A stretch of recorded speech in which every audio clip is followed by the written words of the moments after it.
अस्सलामुअलैकुम, मैं सू रिजवान फैक्ट्री वाला। आज का अपना टॉपिक है गूगल असिस्टेंट।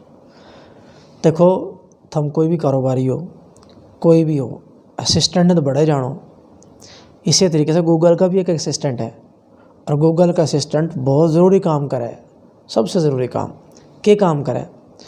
अगर थम अनपढ़ हो, थम पढ़े लिखे नहीं हो, थमने लिखना नहीं आंदा, थमने पढ़ना नहीं आंदा, बोलना तो आवे, घर में बात तो कर लो, थमने किसी भी चीज़ के बारे में कोई भी मालूमात चाहिए, ठीक है, कोई भी थमने नक्शा देखना है, ठीक है, किसी भी तरह का थमने कुछ भी चाहिए, थम चाहो कि हमने किसी तरह उसकी मालूमात मिले, तो मोबाइल में ये जो स्मार्टफोन है थारा टच मोबाइल, इसमें एक गूगल असिस्टेंट है।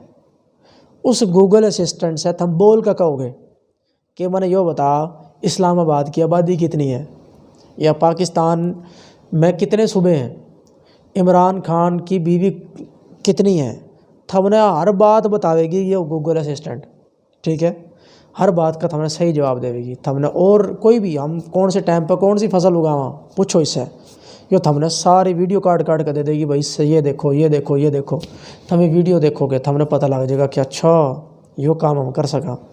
तो इस तरीके से ये गूगल असिस्टेंट जो है ये बहुत काम की चीज़ है। अच्छा, यो सिर्फ अनपढ़ा वास्ते को नहीं, मेरे वर्गिया वास्ते, तेरे वर्गिया वास्ते भी है भाई, जो पढ़े लिखे हैं उन वास्ते भी। किस तरह हमारा टाइम बचावा है। अब मैं जाऊंगा, मैं लिखूंगा how to make washing powder, भाई इसमें तो 2.5 मिनट लग जाएंगे मेरे। मैं जो गूगल असिस्टेंट ने कहूँ भाई मैंने पाउडर बनाने का तरीका बता, वॉशिंग पाउडर बनाने का तरीका बता, कितने टाइम लगा, 1.5 सेकेंड, ठीक है। तो भाई टाइम बचावा हमारा भी हो। तो यो पढ़े लिखे वास्ते भी, अनपढ़ा वास्ते भी, सब वास्ते बहुत फ़ायदे की चीज़ है गूगल असिस्टेंट। इस गूगल असिस्टेंट से तुम फ़ायदा उठा सको, इस गूगल असिस्टेंट से तुम अपना टाइम बचा सको, इसके ज़रिए तुम बहुत सी अच्छी मालूमात जल्दी ले सको। तो यो थी जी गूगल असिस्टेंट। बहुत शुक्रिया, तुमने मेरी वीडियो देखी।